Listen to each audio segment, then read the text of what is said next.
Mike, welcome to the Ride Boundless podcast. Thank you for having me. Of course, man. So you're a motor cop. That's right. I've been working in Los Angeles County for almost 10 years now. Nice, man. 10 years. That's quite a bit. Are you originally from LA? No, just outside in Riverside County. That's where I grew up. And Nice. I remember after I got out the Marine Corps in 2012. Thank you for your services. Thank you. I was looking for a career in law enforcement and had applied to a bunch of agencies. And eventually I got hired by the LA County Sheriffs, then lateraled over to my new department. So I've been there ever since. So it's been good. That's awesome. In the Marines, were you an MP? No, I was actually just a regular grunt rifleman and I just did 4 years, and that was enough for me to say, yeah, I'm good, and I think I want to do a career in law enforcement. Did you do that?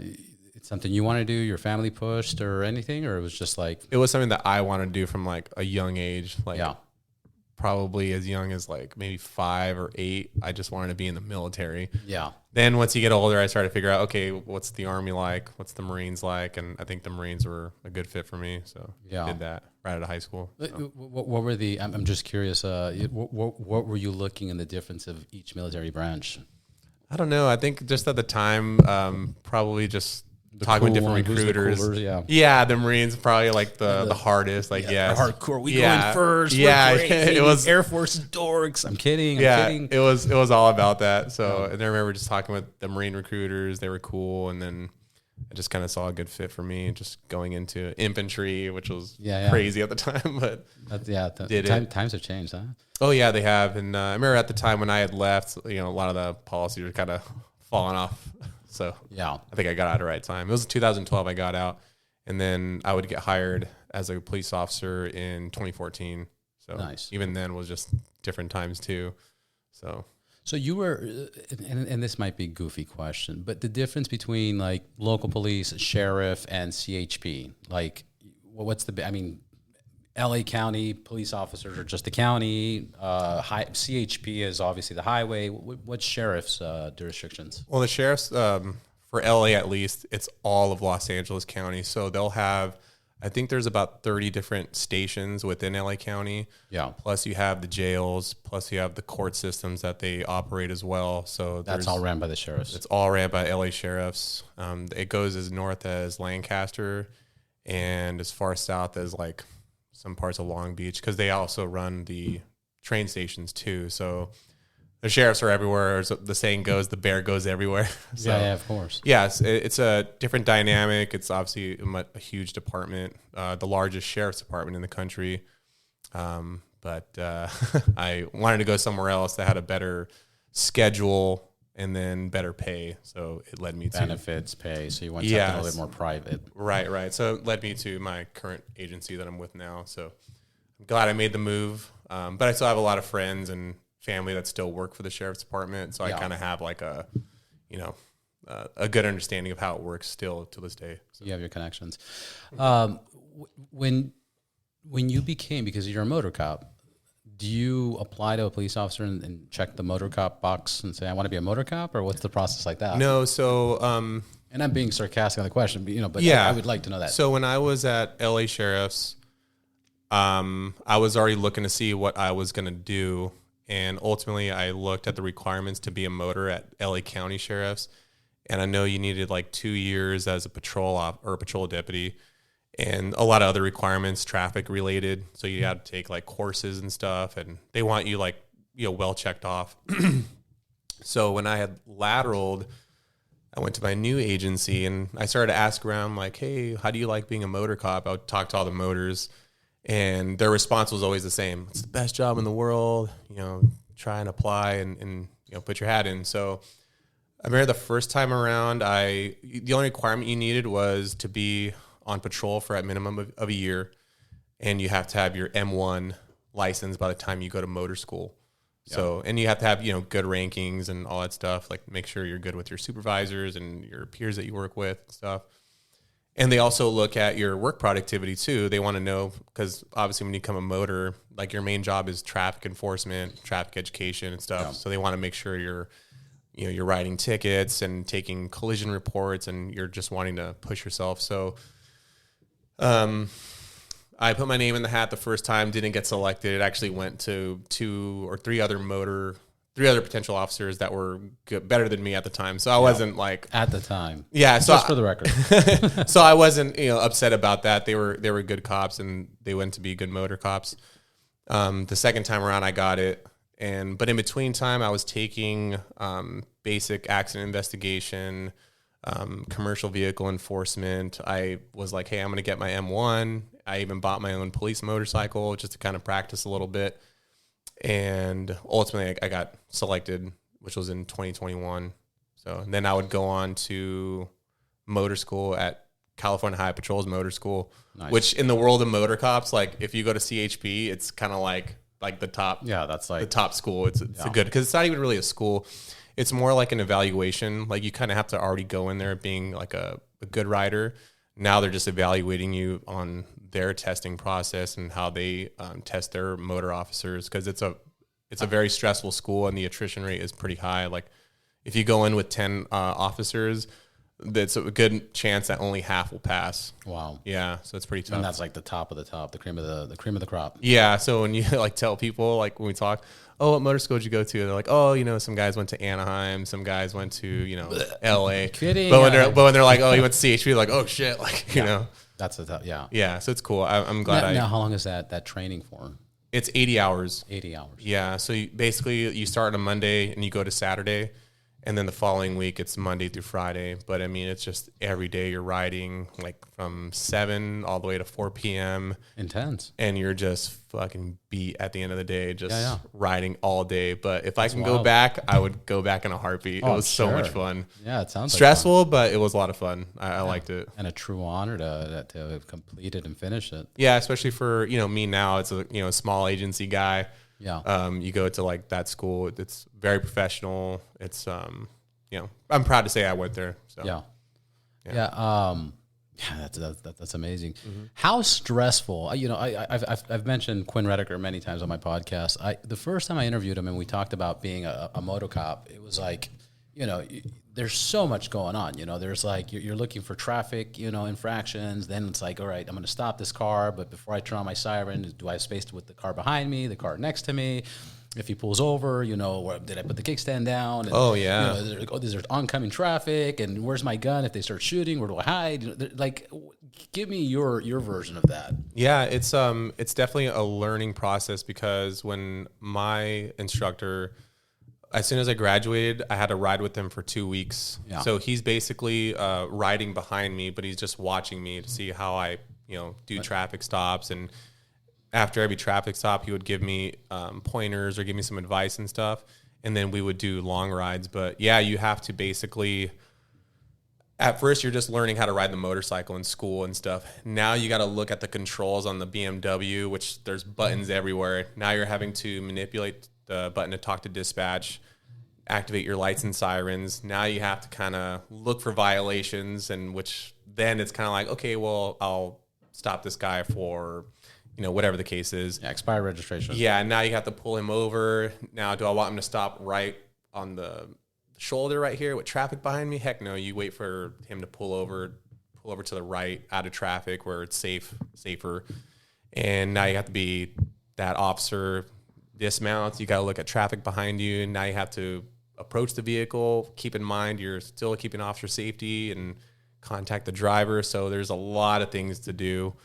But even when you're doing your 2 week process, or some people it's like a month long too. But CHP, they do a month long. Yeah. So as soon as you graduate motor school, you're riding for like a month, and you're just going all over the state. Some guys go far. It's crazy. That's wild. Yeah. It's fun too.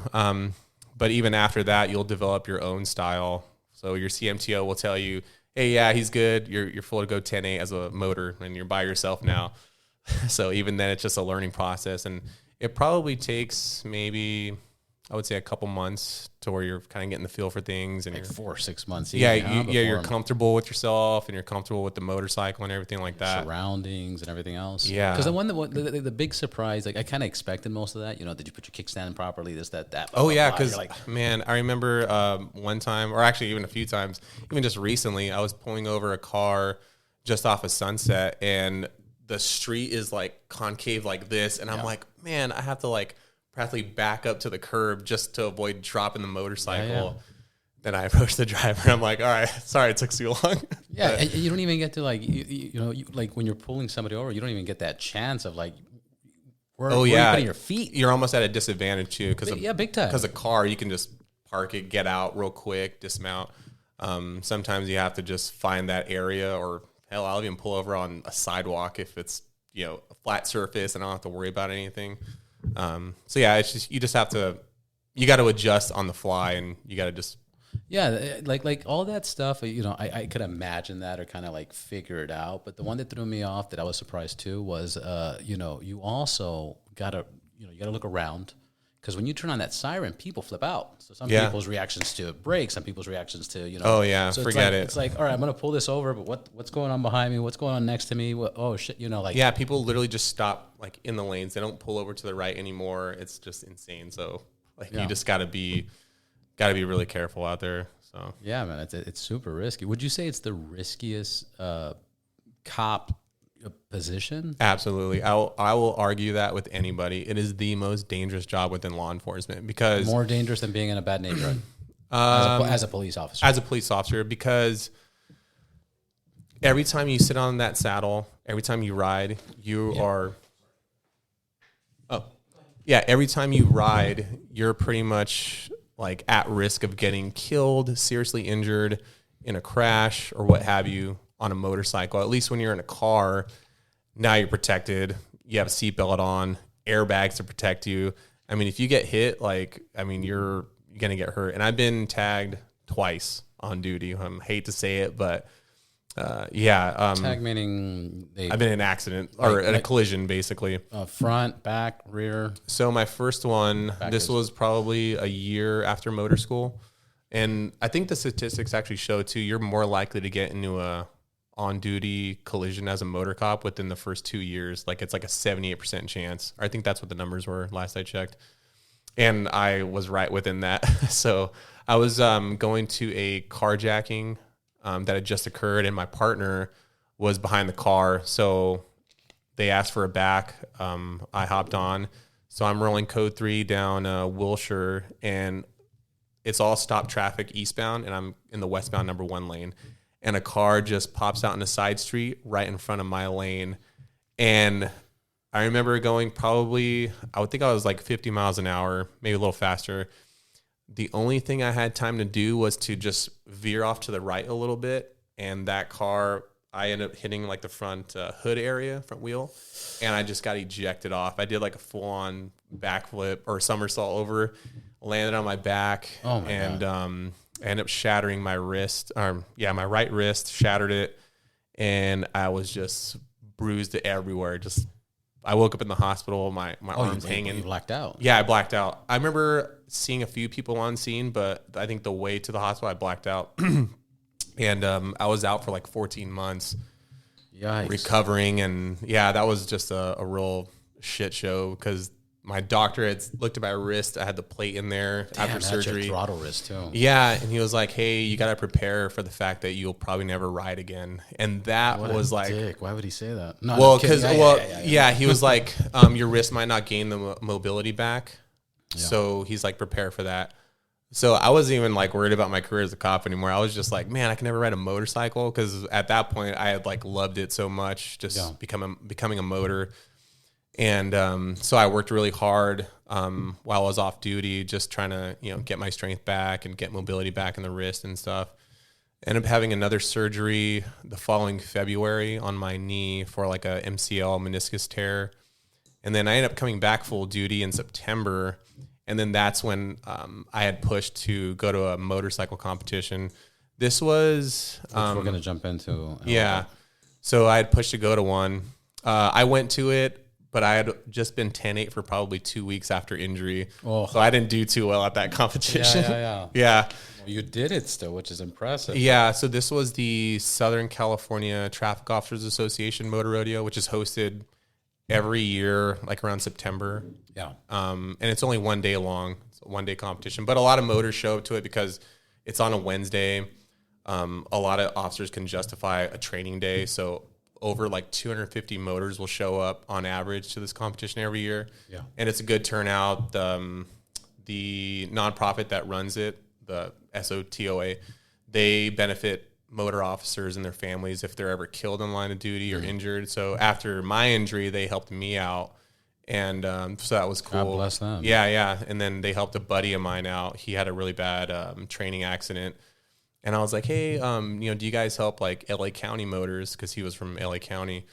And they're like, oh, yeah. So I had recommended, hey, this is what happened to him. They reached out and they helped his family out, too, because his wife had to take work off to help him out. So, it's hard. Yeah, it's a good organization. So it's hard. Yeah. Even with the benefits of the city and stuff, it just doesn't meet the downtime, the insurance, all this other stuff. Absolutely. So those organizations that take care of police officers or veterans, hands down to them. They're and amazing. I think most motor competitions that you'll go to are motor rodeos. They'll always have some sort of nonprofit that they are donating all the funds to that help law enforcement. You have one, well, actually, let's go back to your second surgery. Mm-hmm. So you had your second surgery, that went well, and yeah, that went well. That was like a minimal recovery time. It probably took like maybe 6 weeks. And then you were able to do that the rodeo. Yeah, so the following... I call them rodeo. I don't know why. Rodeos, yeah, I call them that too, motor rodeos. Yeah. So that was in September of 2023 when I came back full duty. And then I had requested to do another one, which was Terry Bennett. So that takes place in San Diego County, and it varies different cities. That's the one we met now. No, that was... Cajon. That was SoCal Slow Cons. That was just like a training seminar with Quinn Redeker. Yeah. So that's kind of cool too. But that was mainly for like the civilian riders. The Terry Bennett one, I think it's been 26 years of this motor competition. Yeah. That's just strictly police officers competing. Nice. Yeah. So it's mainly all of San Diego County motors, and then you'll get some Arizona cops that come out, and then some Nevada cops that come out too. So it seems like they kind of shift from that one, Terry Bennett, to Southwest, which takes place between Phoenix and Nevada. So it depends on the year. But what's your preference of motorcycle? Because I know they do it on the Harleys, they do it on the Road King Harleys. Now the BMWs. I mean, I heard there's just no comparison of the technology of a BMW versus the Harleys. In Nevada, they're still rocking the Harleys everywhere, right? Yeah, they'll never get rid of those. Yeah. Like I was talking to some of their motor cops at Terry Bennett in 2024, and they're like, we're never going to change. We're probably going to get the Road Glide or maybe a Pan America, but it's just all Harley there. Yeah. And they just had that connection there in Vegas. And it's kind of like the culture there too. Like you have to have a Harley in Vegas because it looks badass. It's badass. Yeah. I mean, I'll be honest. One of the coolest things, not coolest, but one of the most hardcore things I've ever saw is I was in Vegas, and I left the casino, and then I had a friend that wasn't too far away. And as I was going there, it was like 4 a.m., freezing winter, and winter in Vegas. Oh yeah, it's terrible. It's rough. Fucking. I had no idea it snowed in Vegas. I'm like, what? Oh yeah. They get snow, but I'm talking about like it's under freezing. Like it had to be like 28 or something like that, right? And at 4 a.m, there you got Vegas's finest right there in their Harley, or ready to pull somebody over. I'm like, dude, I almost like that's hardcore. That's a badass motherfucker. Like, oh yeah, those guys don't play, because then same thing in the summer, it's unbearable weather, and then those the Harley, the motors. Yeah, the heats. Oh my gosh, they'll hot. burn your legs off. And especially they got the 103s. Probably they're still doing, or maybe 110s. I think some now are like the 114s. Oh yeah, yeah. They'll probably have. It has to be. Yeah. So those are kind of like the older models, but I remember seeing some. Turn on one more light. Sure. I'm listening. I remember seeing some motor cops in Pittsburgh, and I think the tradition there is to take a picture underneath this like thermometer. It's like a big screen that will tell you like how cold it is, and it's like in the negatives, and they're still riding on their Harleys. They have a sidecar because it's obviously snowing everywhere. Yeah, of course. But they're still riding a Harley. That sidecar is just loaded with all their winter gear, their boots, jackets. Yeah. Still riding a motorcycle. I mean, don't get me wrong. You got amazing technology out there to keep you warm. You got heated vest and heated pants, everything else. But dude, like all night. When's enough, right?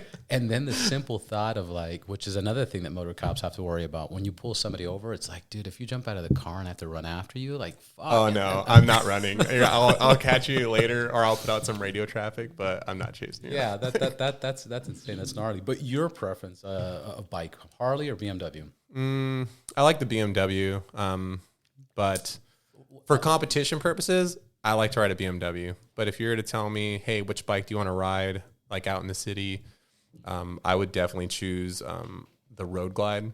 Yeah, I think that's just badass. Like when we had test rode it for our department, I probably had it for 2 weeks, and I rode it every day. Loved it.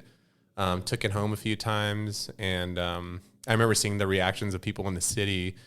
Like they were just throwing thumbs up. Oh, yeah. Like, dude, that bike's badass. Like you never got that on a BMW. Like at all. No one said anything. Yeah. The minute you rode that Harley down, where I work, Rodeo Drive, dude, everybody's like breaking necks to look at what's coming down the street. So yeah, a lot of Harley enthusiasts that are still out there. So I hope one day we. It's just like you think of the Terminator, you think of like fucking Easy Riders, you think about all the classics, all the cool, the 1%ers, whatever. Yeah, even like the shows that have been portrayed with people riding Harley Davidsons. You got like Sons of Anarchy, the Lions, like they're all Harleys. People love Harley Davidsons. Yeah, so. It's iconic.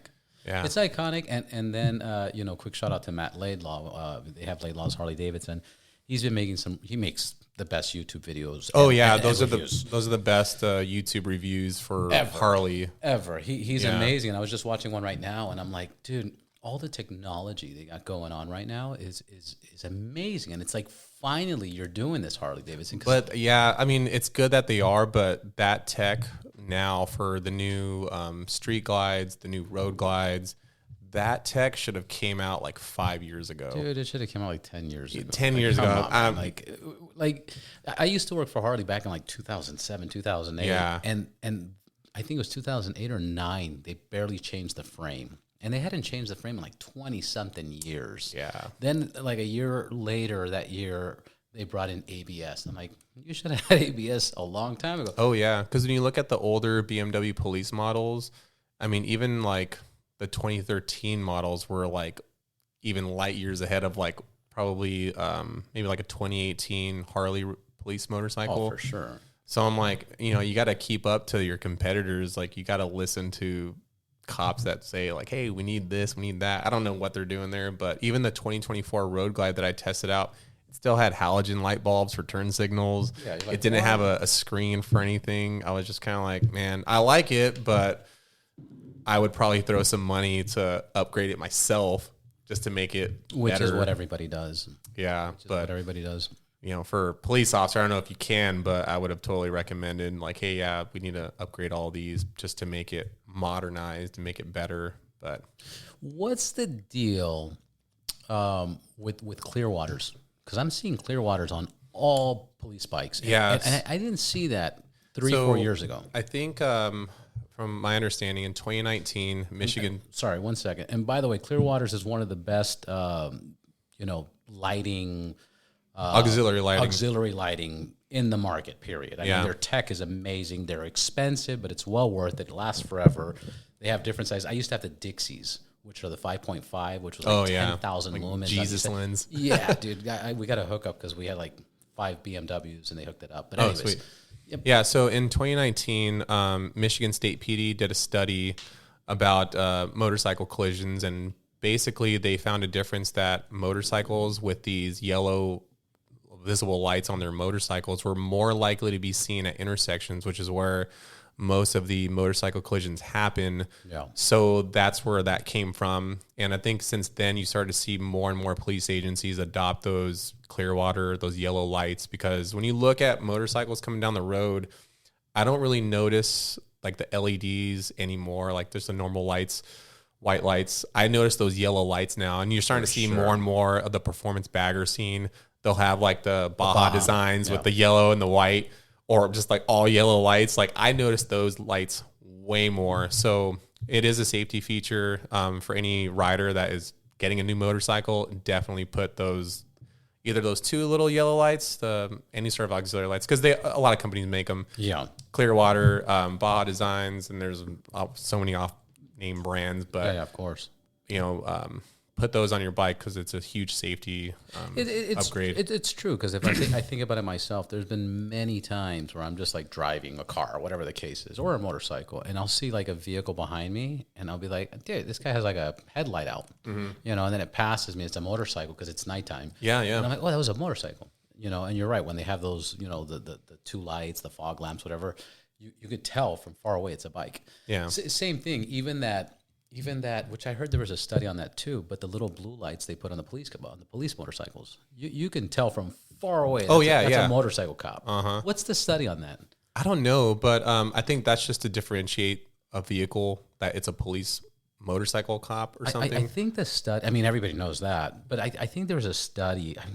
I don't know who told me this lie. I'm going to make this up, but I believe I was told that blue, when at that brightness, regardless of your mental state, under the influence, drug, whatever, you can see that color light. So it gives you an alert. It's like another indicator that there's a motorcycle in front of you. Yeah. Something like that. But yeah, I know that's definitely something good to have, because as soon as like somebody sees you, like from what I've noticed, I'm in the carpool lane, I'm splitting lanes. Some people will kind of like block me from going, and I'm kind of like I'm not gonna cite the person, but when I find a window, I'll go around, and as soon as I pass them and they see those blue lights, all of a sudden that vehicle drops back like a mile away, and I'm just laughing. But yeah, I find it interesting. A lot of people are just like such aggressive drivers here in California. Like like some people like understand what a motorcycle is like when they're coming, so they'll scoot over. Yeah. Some people even have differentiated the lights on our police bikes, because we have takedown lights on the Beamers. Yeah. So it's like a two horizontal little lights, but those are we call takedown lights. So we'll have those on, and the minute they see those, they're like, "Oh, it's a cop, move out of the way." Yeah. So it's kind of funny seeing that. I noticed. I would say from December 2019 to roughly June of 24, I had the streak lighting. I had the R1250 GSA. Nice. But I had it all white with the Dixies on it, and I had the live wire. And here's what I noticed on my little research going up and down and driving. The Harley, people moved out of the way because they like it. Yeah. They think it's cool. There's a little fear factor. Oh, Get the fuck out of the way. That loud engine. Let them pass. Yeah. Even though, I do challenge this. People are like, loud pipes, people move out of the way. Mm-hmm. Once you're at 50 miles an hour, they don't hear you. By the time they hear you, you've passed them because the sound's behind you. Mm-hmm. So that's one thing. In slower traffic, when it's, bumper to bumper, that's boom, boom, boom, they move out of the way. Oh, yeah. On the BMW, because I had it all white, like I took off the bars, the engine guard, and I powder coated white, painted it white. I mean, everything, people looked at it like it was a cop bike. Oh, yeah. Especially with the Dixies, the Clearwater Dixies. But they moved out of the way, but it was a different move out of the way. It was like respect, like, oh. Yeah. And then later on I could see them like, it wasn't even a fucking cop. I've done that too when I'm in my POV. I'll see like I think it's one of those like rent-a-cop traffic guys that help with funeral escorts. And I'm like, oh shit, it's motor cop. Slide over. Like, and as soon as he passes me, I'm like, oh wait. And then you look at the uniform, you're like, why is it brown? Dude, You're like, what's going on? It's funny, but you still come back here, bro. Get out of the way for motorcycles. Let them pass. Get out of the way. Yeah. And then with the live wire, that thing is tricky because you don't get the respect or the fear factor because it's electric. Because it's electric, and then it's because it's so quiet. You have to. The way that I described it is you have to ride it like a ninja. You have to be like, oh, it goes. It doesn't make a sound, but you got to be like. Yeah. That's how you got to cut traffic. Where the Harley's like, boom, boom, move out of the way, boom, boom, boom, boom, and everybody's like, oh shit, fuck that guy.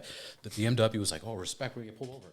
The live wire, you just have to just kind of like a ninja is the way I described it. Yeah, I went to a motor competition where they had that there. I wish I would have test rode it because I remember one of my friends did it, and he was like, man, that thing is like super fast because it's just instant torque. It's all torque, yeah. Yeah. It's all torque.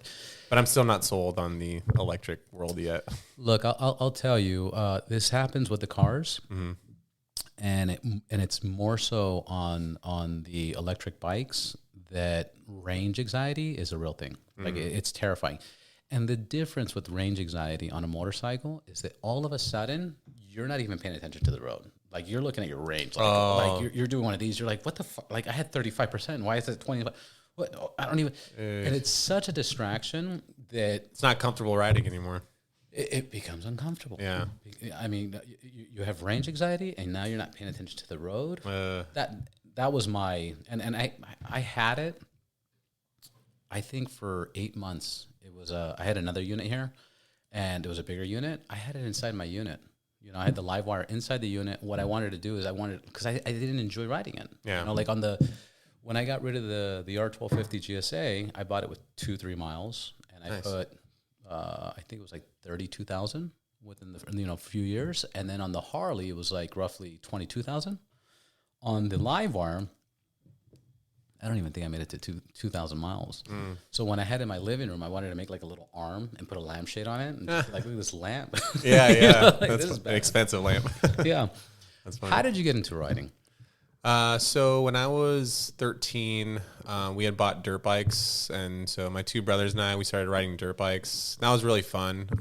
I remember just waking up. Riverside's like one of those dirt bikes. Yeah, it's big, especially like in the Temecula area. I was mainly north of that area, but a lot of my friends rode dirt bikes.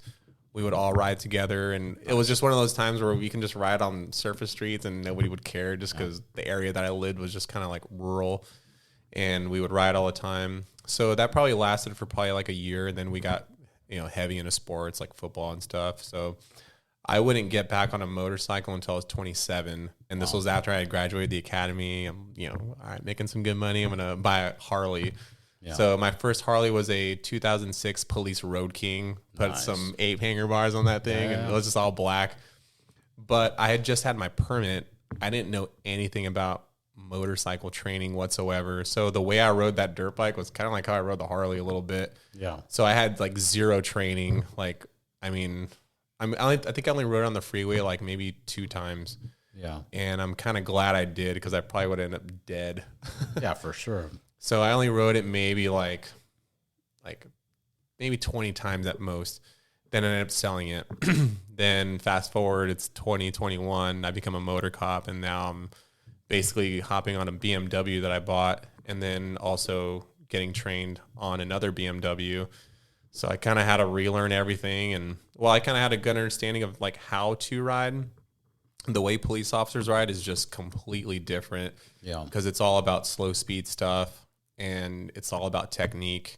And sometimes it can be daunting for that motorcycle rider. Hey, yeah, I've been riding for 20 years, and then when you hop into these cone patterns with police motor officers, then you're kind of like, man, it's almost like a rude awakening a little bit. Yeah, for sure. So, and it's a learning process. You're not going to learn it in a day or two. It's going to take like weeks or months, if that. And now you got to go to motor school and prove yourself. So, how often are the refreshers for motor school or to be a motor cop? Is there refreshers, or once you're done, it's kind of like you're on the street I think all the time? Per post policy, it recommends that you do like quarterly trainings. But a lot of agencies don't even do that. So, but you do so much slow cone riding and competitions. Now, talk to me about these competitions. Like this is your side hobby. This is your side passion, and I mean this with all respect. You're sick. I've seen you post like on your lunch break, just watching videos. Yeah. It's kind of like you're not sick. You're addicted. It's like what do you call it? Yeah, it's definitely a passion. But the way I looked at it, because after my 2 accidents, like I didn't want that to happen to me ever again. So that's when I had, actually fast forward a little bit. So after the first competition I ever did, it was the Orange County Rodeo. I didn't do too well. I had requested another one, which was 2 weeks later at Terry Bennett. This was in 2023. But you just came from recovery too. Yeah, but my department denied me. You can't go. So I ended up going to this competition as a spectator. My buddy and I went. And I think that was like the gut check moment for me, because I saw these 2 guys from Arizona. One was from Pinal County Sheriffs, and the other guy was from Surprise PD in Arizona. And they were fucking fast. Like, I'm watching them on the speed course. I mean, they're dragging their floorboards or their foot pegs on the beamers. I mean, they're good. Yeah. And I was just blown away. I'm like, dang, if I'm going to start taking motor training seriously, I'm going to have to start training. Yeah. And I got to find out somebody who can teach me. So I remember that day I was driving home after the competition. I put in a memo to quit SWAT. Yeah. I quit SWAT because I'm like, if I'm going to start training and doing this, it's going to take up a lot of time, and I don't want to be questioned about where my commitment is. Like, oh, are you on the SWAT team or not? So I ended up just quitting. What a crazy decision. Yeah. And then I hit up Quinn Redeker. My buddy and I went to go talk with him in person and just kind of picked his brain. Hey, I want to do what you do. How did you do it? And what do I need to do? So he basically told me, hey, send me a video of you doing figure eights. And I sent it to him. He gets back to me and is like, all right, look, not to red pin you, but all right, this is what you're doing wrong. Let's fix this. And he basically gives me homework. And for probably since November of 2023 all the way till March 2024, I'm training every day that I'm working for probably like an hour at minimum. Wow. Training all the techniques that he does, watching all his videos. Even my friend who lives in the city, he's watching all the videos too. So he's kind of like my coach too. He's watching what I'm doing and nitpicking everything. And so we're just, it's like almost like Rocky, you know, you got your coach and you're just training. So I ended up looking on the schedule. It was Bakersfield that's coming up in 2024. That was their first motor comp. So I go there, and then I end up actually doing pretty well. I take first in the novice class because technically that was like my first time in a rodeo. Right. And then that's where I met Eddie Chan. And then he kind of knew who I was right away because I had notes on my tank. Yeah. That Quinn does too. He was like, oh yeah, like, you know, you're a Quinn Redeker disciple. So I kind of laughed and we hit it off pretty well. He's a good dude, phenomenal rider. And I remember watching him. He was just smooth in the course. So he took first in the expert BMW class. Nice. And then after that, I was like, hey, I want to go to Folsom because at that time the department had let me take the department bike, and I went to Bakersfield. I did well. Then I put in for another one. Hey, I want to go to Folsom. It's in April. Then I got denied. So I was like, well, I know I'm a good rider. I'm going to take it upon myself. I bought my own brand new police motorcycle, a BMW from Long Beach BMW, and I took that to Folsom. I didn't do too well there. I think there was probably like 60 BMW riders, but I took fourth overall in expert. First time in expert, took fourth. So that was kind of a learning curve for me too. And then fast forward, I went to Reno in June. Then I took third in the expert class. Nice, yeah. So that was behind Craig Howard. He's from Fresno PD. Excuse me. Another good rider. Yeah. Yeah, Fresno's another crazy area to ride in. Yeah. And then Eddie Chan took second in the speed course, and I was third. And then I just kind of got hooked. I'm like, all right, well, where's the next one I can go? So Texas was having one. It was their Iron Horse Shootout. I went to that. Did well. Took first. Iron Horse Shootout, so you get to shoot too? No. They just call it the Iron Horse Shootout. Cool. But that's another like legit motor competition in Texas, and that's obviously in the northern part of Texas. So I took first in that one in the speed course, and then I just kind of just went with it. I'm like, all right, well, I started applying the schedule and seeing which ones I can go to, and you know, you hit up other motor cops like, hey, you're gonna go to this one, and we all see each other at the same ones for the most part. So yeah, I think in 2024 I did 9 motor competitions, and I placed in all of them except for one. Yeah, so that's awesome. Yeah. Random question to bring back to the Marine part. I heard a rumor that Marines can't purchase a motorcycle or not are supposed to have a motorcycle while they're in the doing service or contract. Is that true? I think it is, because if you do buy a motorcycle and you want to ride it on base, you have to have all this type of training that goes with it. Right. And then you have to adhere to other safety requirements. Like I think you have to wear they made it very difficult. Which is good, because I think I had a friend in the Marine Corps. He died on a motorcycle, like on the 5 freeway near San Clemente. And I don't think he really should have been on a bike. Yeah.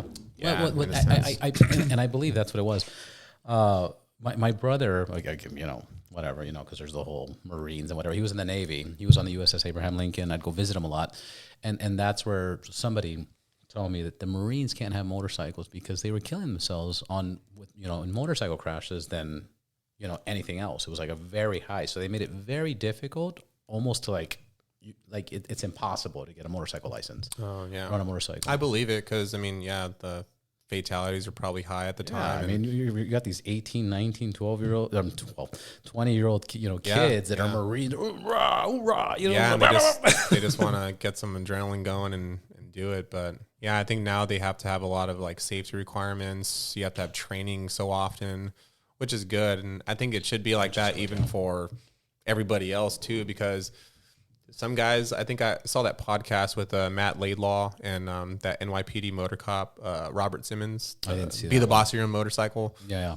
And he talks like some guys have their permit for like 10 years and they don't really have any formal training and stuff like that. And, it's kind of true. I think there's some parts of the world where you got to have like different licenses for different CC motorcycles. And that's how it should be. Yeah, Europe is like that. If you want to jump on a 250, you got to get your 250 license, and then you got to write that for like 6 months to a year before you can apply to like a 500, and then it keeps going up. So right now I'm training three motor officers or 3 cops to be motor officers. They're going to school next month, mid-March, and I was telling my friend because we were both academy classmates. He did the 2-day MSF class, and then I get him 2 months later, and we're practicing on Christmas Day, New Year's. And I'm telling him, I'm like, dude, when I got you, you just did the 2-day MSF class. Like you were, I'm not saying it was horrible, but I had to blow out the patterns a lot for him. He was struggling, quite a bit, which is normal. Yeah. But now look at him now, we probably had like, I would say maybe 20 good training days, 3 hours each. Yeah. And there's a night and day difference from when he first started till now. And he hasn't even went to school yet. He still has like another roughly a month till he goes to motor school. And by the time he gets there, dude, he's going to be solid. But I'm like, I can't imagine like taking a 2-day MSF class. And then what some people do, they go to a Harley dealership, buy a street glide or a road glide, and then they're riding that thing on the freeway. I'm like, oosh. Like, but with Harley, this is another thing that I always kind of like discuss. With Harley, I feel you're better off with a bigger bike than a smaller bike. Well, this is the thought process. Number one, most people go into a Harley dealership and buy their first bike and they get a Sportster. All right, they get a 883 or a 1200. Yeah. 99% of those people within 4 months outgrow that bike. That's true. 99, if not 100%. And now they want to trade it in. They're going to take the loss, this, that. That's number one. Number two, a 114 cc or cubic inch or a 110. Yeah. It's not like a street bike. Like it's almost close to 2,000 cc's, but it's not the performance of 2,000 cc's. Right. What I notice is, and actually tell me what you think about this thought. The heavier the bike is, the better it runs, the better it handles, the better it turns at slower speeds. I don't know, because I've never really rode the lighter motorcycles, I guess. You can't do what you're doing on the BMW or what people are doing on Road Kings or Street Glides. Like I did my DMV test on a Street Glide. Really? Oh yeah. Wow. Like I was riding for years, and then what happened is that I was going to meet somebody at Glendale, and they were supposed to bring a scooter, and I was going to in trade of a 6-pack of beer, or it was like a 12-pack. So I called the guy up. I'm like, hey, can you bring the scooter? He's like, yeah, no problem. Next day, he doesn't show up. So I'm like, fuck, dude, this guy didn't show up. Like, when I so you got to do it in the Street Glide. I got the Street Glide. This Armenian lady walks up to me and she's like, you're going to do it on this? And I go, I don't have another thing. And then the security, some dude, he's like, you're going to do it. They're all watching. I had a crowd.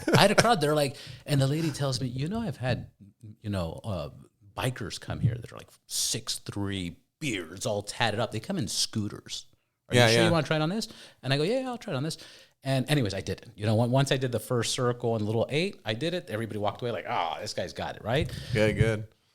But I'll try that like on a smaller bike. I wouldn't be able to do it on a Sportster. There's something weird.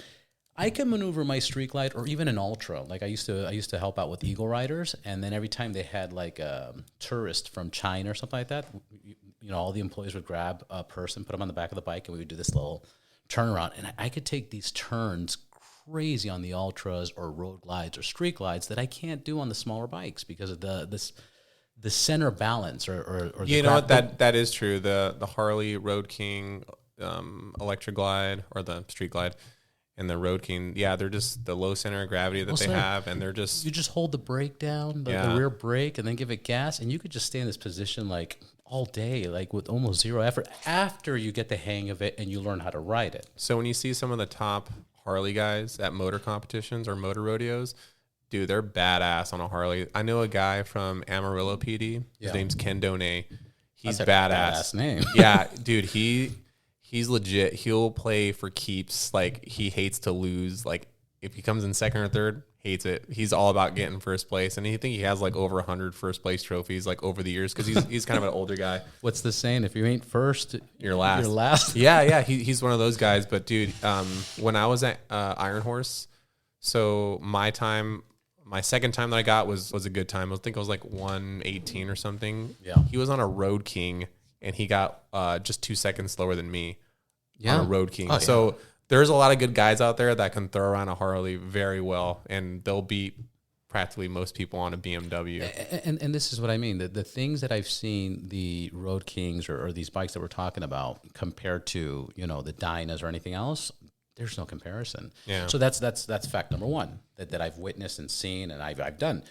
Number two, when you're on a freeway, when you're on a smaller bike, you get pushed around a little bit more with the wind or cars passing you up or everything else. Yeah. Where if you're on a heavier bike, you have better suspension, you have better braking. It's comfortable too. It's more comfortable. Yeah. Like my point is, I think people are so intimidated by the size and the appearance of a heavier bike, but not realizing that once you get into it, it's way easier and better than the smaller bike. But that's where the training aspect comes in. You got to train on the bike that you're going to be riding, and not just, hey, hop on, I'm going to go on the freeway and stuff. I mean, but like even me, when I started in street bike, I picked up the 1200 custom, Sportster. And again, that 4-6 month window came, oh my God, this has no power. This thing sucks, blah, blah, blah. This is no fairing. No fairing. Oh, how do you do this? That's like the biggest thing I need on a motorcycle is a fairing. Cause man, I hate being like right now, kicked around like that. The BMW R9T that I'm riding right now is the first bike in probably 20 years since that 1200 custom that I don't have a fairing or a windshield. And you know really? what? Don't get me wrong. It's not bad. But you can put a fairing on that one, right? Yeah. They do like the little bullet ones. I'm contemplating. Like right now, I'm going to get a new bike, and I'm just like, oh, dude, what do I want to do? It's like my street glide was completely done up. Yeah. Once I got done with my street glide, I was like, if I buy another Harley, I'm going to get a CVO, I think. I'm going to get a fucking CVO. Because dude, that's my goal. Yeah, a CVO Road Glide ST, baby. Dude, the STs are fucking sick, especially now with the carbon fiber and everything else, and on the way they're tuned. It's just, I've built out so many bikes. I mean, I probably have had over 15 Harley Davidsons. Nice. Because I worked for the dealership. That's true. So I would buy, and then people would sell mine, and whatever. The amount of downtime your bike is every time you make a modification, somebody's going to paint it like 2-3 months, you order parts, 2 weeks for this, then you take it somewhere and somebody's installed. The amount of time that's lost, rotors, negotiations, freebies, no freebies, trades, whatever, cross promotions. Right. It's such a fucking headache that I think I just want to get a CVO or... Where it's already done up. You don't have to do anything to it. You don't have to do nothing to it. Especially now, these CVOs now are so much better. The Road Glide CVOs are insane. Yeah, the only thing I would probably do to a CVO Road Glide ST if I were to buy one tomorrow... Exhaust. Not even the exhaust. I would just put a taller... windshield on it. That's it, like a cool Clockworks one or something. I think that's pretty much it. Yeah, because I don't like I need that fairing like right at eye level, Yeah, that's probably the only modification I'd probably do to it. And then it's just, I like that new red color they have. Yeah. I was gonna call it crimson red, but that was what they called it back in the days. Yeah, but that I know what you're talking about. Yeah, I would get it just like that. That's the 2024. Now the 25s have different colors, right? Oh no, so the 2025s have the red one. They have like some gray looking one, and then they have like a black with like the red checkering or something like that. Yeah. It's kind of weird. Yeah. And it's cool, but I would just choose the red one. And I don't even like red. The red just looks badass on that bike. What is it? Have you ridden a street glide before? Yeah. What is it about the Road Glide that you like over the street glide? Well, I think the whole hype behind, especially for like, the world of police motor officers, when we found out that they were going to come out with a Road Glide for the police models, like I was like, oh, fuck yeah, like it looks badass. So there was a hype for that. But when you ride it, I mean, it feels good just having like that fixed fairing. I didn't really think much of it. So I had a chance to ride a Harley Davidson Electra Glide on a cone course. Yeah. And then the Road Glide too. So if I were to like pick between the two, I'd probably pick the Road Glide more just because I like the look of the shark nose fairing. And I would say generally it just handles the same almost. It handles the same. Yeah. It's the same width. But I still like the look of the traditional Batwing fairing. Because to me, when I think of like a motor cop, like I always think of a police officer on a street glide or the Electra Glide, you know, the tall leather boots, even the hat, 3/4 or half shell helmet. Oh yeah, like that classic motor cop look. And the Batwing fairing is just like iconic to me. So I don't know. I would still probably choose the Road Glide, but I'd be happy with a Electra Glide too because those are cool. Yeah, my dilemma is you know, because I've owned both of them and I've had it for very long times. The width is the same. People don't understand that, but the width is the same. I think the frame's the same too, no? Yeah, it's the same frame, same everything. It's the same thing, but for some reason, I feel like the Road Glide, if you're a little bit taller, is better. I feel like it's a little stretched out. I mean, I guess you can move your bars, whatever the case is, but even the floorboards and the controls feel a little different. But again, that's probably the seat. Have you rode a street glide or a road glide with a tractor seat? The tractor seat? No. Like the police tractor seat that with the springs? Yeah. No. So that's a different feel too. I think most people like that because it kind of pushes you up further on the bike where you want like your balance point. I like that seat. Maybe I would probably upgrade to that if I ever got a Harley Davidson down the road. Yeah. Just so I can still compete with it, you know, be kind of cool. Yeah. No, I love, so here's my pet peeve with the Road Glide. Well, I'll tell you what I like about the street glide. What I like about the street glide is that when I'm cutting through traffic, you can maneuver the fairing past mirrors. That's true, yeah. You, like at slower speeds, you like do. That's number one. With the Road Glide, you can't do that. Yeah.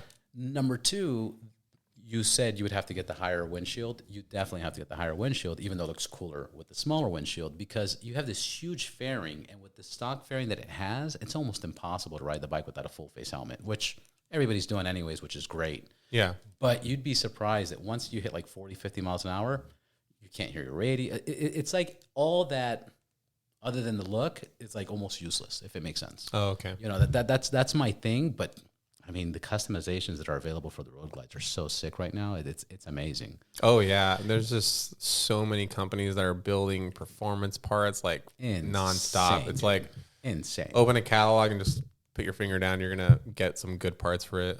Yeah. So. Yeah, my buddy just picked up a BMW K1600B. Okay. And you know, he fixed up his Harley. He has an ST, but he's changed everything on the ST. On the BMW, he's about 6'2", 6'3". He's like, I need a different seat. And we're like, who makes seat for, you know, BMW? And, you know, there's a couple companies, Sargent and stuff like that. Mm-hmm. But we couldn't find, like he spent 2 months trying to find somebody to make a taller, you know, seat that pushes back, you know, to accommodate his height. Right. And you realize how spoiled we are in the Harley world of all these customizations that are out there. You know? Saddleman, I mean, Lucky Dave's. There's just so many just for seats. We just picked up a seat from La Perra right here. They're by North Hollywood Van Nuys. There's so many companies and so many, and now Harley's making a bunch of stuff.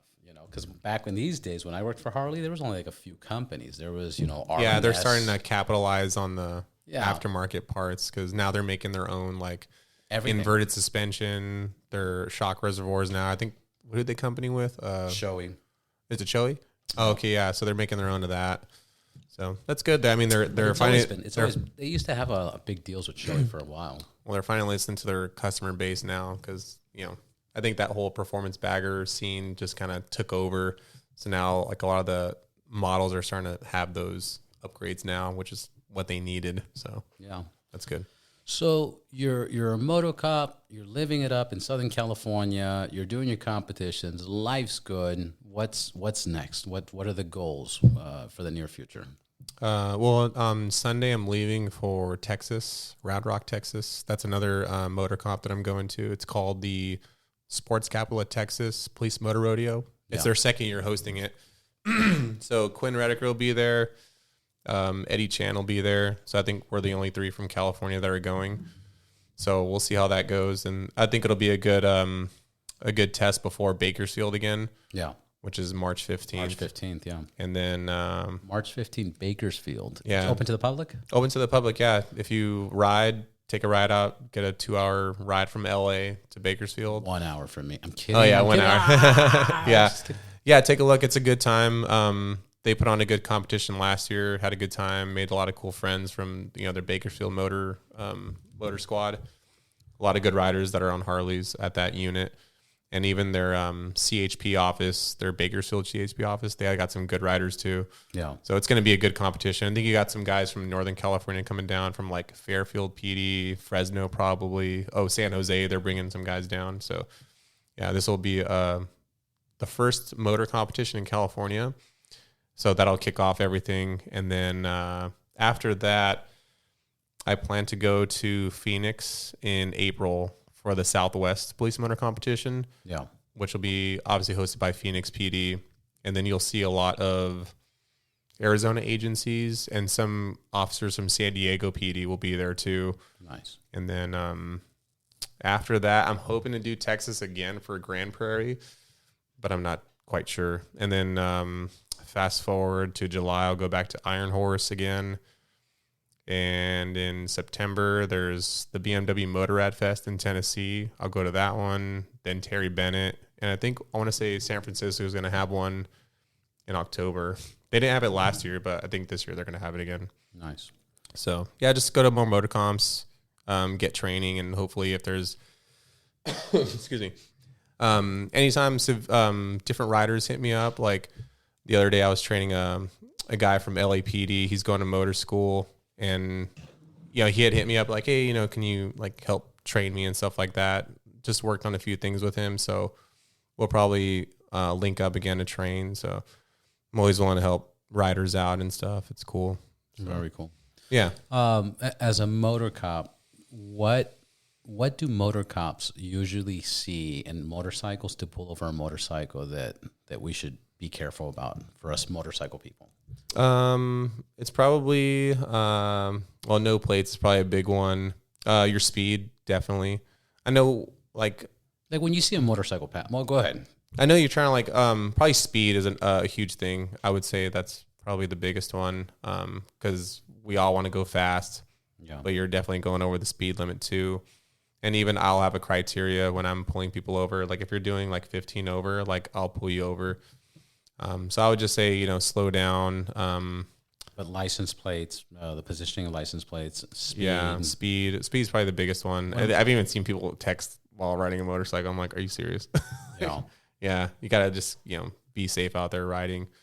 I think those are probably like the couple biggest ones, but not too much. What about exhaust?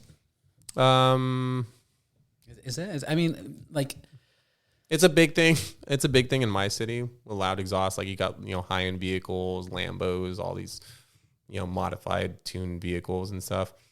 Motorcyclists, I'll stop every now and then, but they have to be like egregiously loud for me to even. You got to be a piece of shit. Shit. Yeah, like if you're doing a wheelie, which I've seen, and then you have like the loud pipes and stuff, then you're probably going to get a ticket. But for the most part, the motorcycle riders that I've seen don't really cause too many problems. It's the ones that are on the dirt bikes, the ATVs and stuff that just run amok in the city.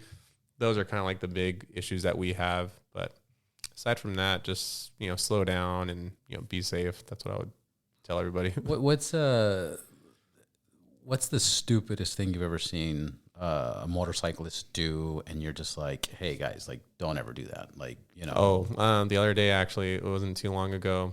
There was a guy going, westbound on one of the major streets, and he's in the number 3 lane, and he's not going too fast, but there was a vehicle that made a left turn right in front of him. But when you look at the video, he had plenty of time to stop. Like, I don't know what was going through his mind. Oh, I saw that video. Like, did he think he can make it? So stupid. And then he honked at him, right? I don't know if he honked at him, but he just nailed the SUV, and he didn't suffer like too bad of injuries, but yeah, I'm like, dude, you could have easily because he wasn't going fast. Right. That's why I was kind of like, hey, use your brakes. Slow down or go to the right. Yeah, and I think that's one of the things that, I'm trying to harp on. And one of my buddies too, Kyle from SoCal Slow Cons, it's like, dude, get out and train on your bike. see what it's like going 40 miles per hour and do your emergency braking drill, because I think that could have saved that guy a ton of heartache. He probably could have avoided a collision. But yeah, I look back on that, I was like, dang, that was kind of dumb. That was stupid, yeah. Yeah. I think I saw the same video, and the crazy part is the video that I saw is basically what you described, but the difference he sees the cars like making the left lane, but he gets stuck because I guess another car's oncoming. So he's honking at him. He's like, beep, beep, beep, beep. Ah! Yeah, it's I'm dude, like... You had so much time. And that's why I always tell people, I'm like, slow down, or if you're going to just, slow down. Yeah. Because you'll have the reaction time if you're going the speed limit. So if that car does make a left, or, I mean, there's some things that are just out of our control. Yeah. But if you're just going super fast, you're not going to see that vehicle, and you're not even going to have enough reaction time to even do that braking drill. So just slow down. That was like the latest thing that I saw. That was like, when I look back, I was like, whoa, that was dumb. That was pretty dumb. Yeah. Anything else on that note? No. On the dumb stuff for prevention? I always tell people. Take courses. I always tell people, I'm like, if you're going to ride a motorcycle, you got to have maturity. Like, that's huge, because if you know how dangerous it is, obviously it'll be kind of like a gut check for you. It's like, okay, I got to be safe. I got to watch out for the other vehicles on the roadway that are like trying to hit me and stuff like that. And you got to have good judgment too. Yeah. Like, you just got to know when to slow down, assess everything, and just be a safe defensive rider. Like, those are the two biggest things I would tell people. If you're going to ride a motorcycle, you got to be... And gear. Oh my gosh, yes, that's another thing. I mean, I'm kind of guilty of it too, even as a motor cop, because we just wear like just a wool shirt, and sometimes I'll wear like the tall leather boots, but even those aren't really safe too. So we have a company called Motoport. They make like, Kevlar reinforced pants with pads in it and stuff like that. We have upgraded boots from like, Alpine Stars or CD and stuff. They're obviously offer more protection, but yeah, if you can like wear some sort of like airbag vest or something, I would totally recommend that. And even for helmets too. I mean, I know we wear modulars for work, but even that's new, right? It is new. A lot of agencies are starting to go to it now. It has something to do with the public, or how the public was perceiving. I think the police helmets, the ones before that, what were they? Three-quarter helmets. They wanted to protect the officers more, but a full face was like too intimidating to get like pulled over on. It does kind of look intimidating, because the one I have has a blacked out visor, and it just looks cool. Like, that's why I like using it. It's a fucking Simpson helmet. No, I mean, I've heard bad things about Simpson. I've heard they're not really good helmets, but they look cool, man. But they look badass. They just look menacing. The air. You get a lot of air, especially if you have like an intercom system. But if my agency were to listen to me and I were to make a recommendation, I would go full face helmets, non-modulars, just full face helmets, because they're obviously more safer. And I would rock an Arai helmet. An Arai helmet? Yeah. Oh, an Arai, yeah. Yeah, that'd be like my ultimate duty helmet if I can use one. But yeah, I think, I don't know where I heard this or what study, or again, another fact that I'm making up, but there was something about the police officers wearing full face helmets that just looked too intimidating. So by having a modular helmet was the best way of like showing the police officer's face, but protecting them while riding or something. Yeah, which I recommend too, because when we talk to somebody, it is nice to, throw the chin bar up, talk to someone face to face. That way they can see you and you could have a better conversation, I guess. Yeah, of course. But in terms of motorcycle safety, a full face is going to be much safer than a modular helmet, or even like the 3/4. Some guys have like the half lids helmet, like back east. Yeah. But I don't blame them for having that, because it's so damn hot where they work. Yeah, of course. So they have to wear something like that to kind of get some airflow, I guess. But from what I heard too, they're actually very safe. Surprisingly, like, I haven't heard any bad things about like Super Sear. They make those half shell helmets, and over there, I know some motor cops back east, and they're like, oh yeah, we like them. They're safe.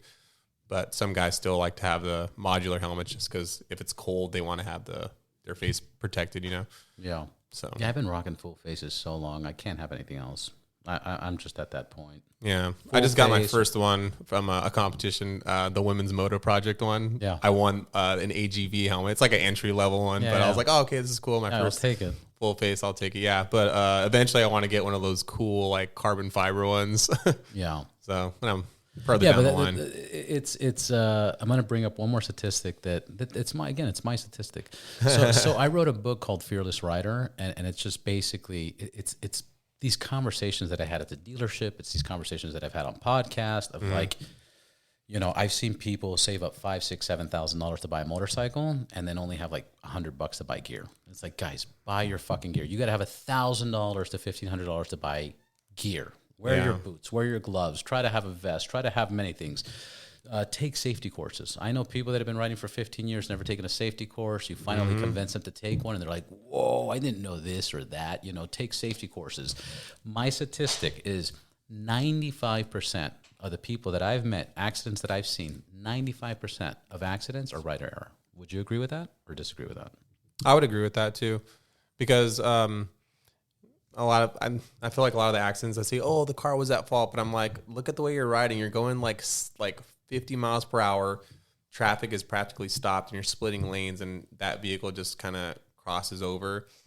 And it's like, yeah, that vehicle might be at fault for making that left turn over the double yellow, but look how fast you were going.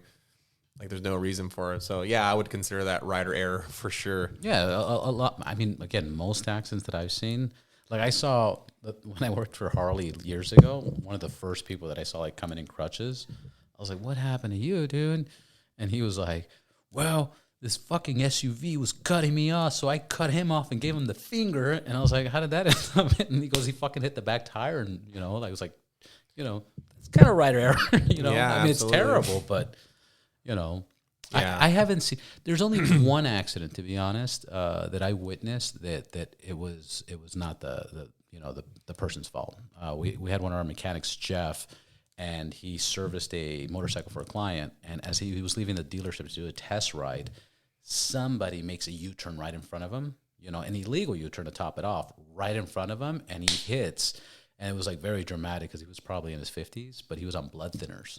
Oh, shit. So he was like bleeding out. Yeah, it was like really fucking dramatic. But that one, and then there was a U-Haul station on the corner from the dealership, and it was like all the work, you know, the people looking for jobs and stuff.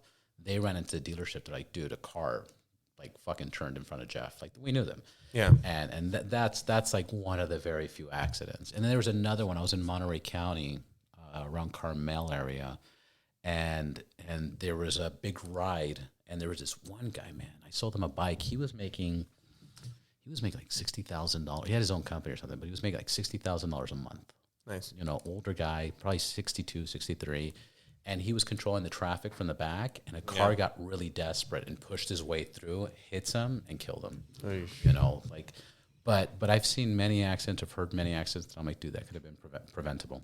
Oh, you know, when you talk about gear too, it's also like motorcycle maintenance. We had a collision, a fatality. A guy was going westbound on one of the major streets, and then a box truck turned in front of him, and he tried to brake. And I think he was only using rear brake only, which is like something you don't do. You got to use your front brake too. 70% of braking front brake. Yeah, so he was just dragging his rear brake. He ends up dropping the motorcycle, and he gets run over by the box truck, making that left turn in front of him. Fuck. But when we looked at the motorcycle tires, I mean, they were just bald to the point where the outside is like you got wires coming out. Yeah. So it's like, how long has this guy been riding his motorcycle like that? And you know, PSI. Yeah, PSI, and just also just checking your wheels too. It's like, all right, well, there's wires coming out. You better not ride it and you know, change that tire right away. Yeah, and wires on a motorcycle is just terrible because the first thing that goes away is the shape of the tire. You know, so that's your indicator of changing your tire. But once you have cables on a motorcycle, you know, it creeped up on me once. I had a buddy of mine riding behind me. He's like, dude, your tires look off on the BMW. And I was like, dude, I have this thing like serviced all the time. And for whatever reason, I think I serviced it like 2 months prior, and they missed it. They missed it. I missed it. Yeah. And you know, buddy pulls me over, and he's like, dude, your tires. I go, nothing's wrong with my tires. They were fucking, you know, cables, called wires. Yeah. That's why in motor school they'll teach you like check your motorcycle before you ride every day. So that's why they always tell you to like clean it, so that way you put your hands on the parts. So I've had buddies from CHP. They're like, man, I was riding and I heard some weird noise. I look, you know, the muffler's hanging off on the Harley and stuff like that. Or they'll be cleaning their motorcycle, and I've done it too. I'm rolling the tire, clean the rims, and sure enough, there was like a nail in the back. So I'm like, so now I gotta call a shop. Hey, come pick me up because I got it flat. So, or you can plug it too. But yeah, check your motorcycle before you ride and make sure your PSI is good. Make sure everything's all in the working order because some guys have noticed like spokes missing or broken. So they're like, oh, can't ride. Yeah. So just be safe. Yeah, be safe. Prevent that stuff. I'm going to see you again March 15th. That's right. In Bakersfield. I'm going to shoot out there with a couple guys. Not shoot out there. I'm going to ride. I know what you meant. Any websites or where people can find you that you want to share? Or I'm on Instagram, Motor Unit 6. That's it. So just spell out motor, then unit, and then just the number 6. And then I have a YouTube channel on that too, Motor Unit 6. So it's all just, motorcycle related stuff that I post, just going to different motor competitions and just training, so. Yeah. Again, I mean it with all respect, but you fucking dork out on the motorcycle. Oh yeah. It's amazing. So I always tell people, because a lot of people think I'm crazy, because it's what I'm all about. But I'm like, it's no different than, I guess, the guy that likes to go golfing every week.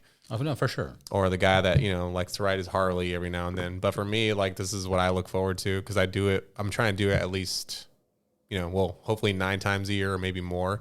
Yeah, once a month. Like that's what I look forward to is just the motor competition. So I'm training for that next competition, and then they do it internationally too, right? Because I think Quinn told me he did it in Europe.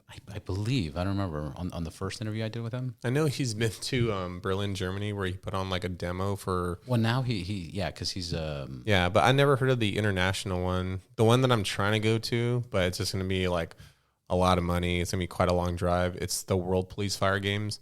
And they have a motor competition there. So it's kind of cool. It's all, law enforcement officers for their, like, the Olympics. Yeah. And then, so they have a motor competition there. For their Olympics. That's awesome. Yeah. So they call it, the police fire games is what they call it. And then it's in Birmingham, Alabama. And I think it's, like, in the end of June.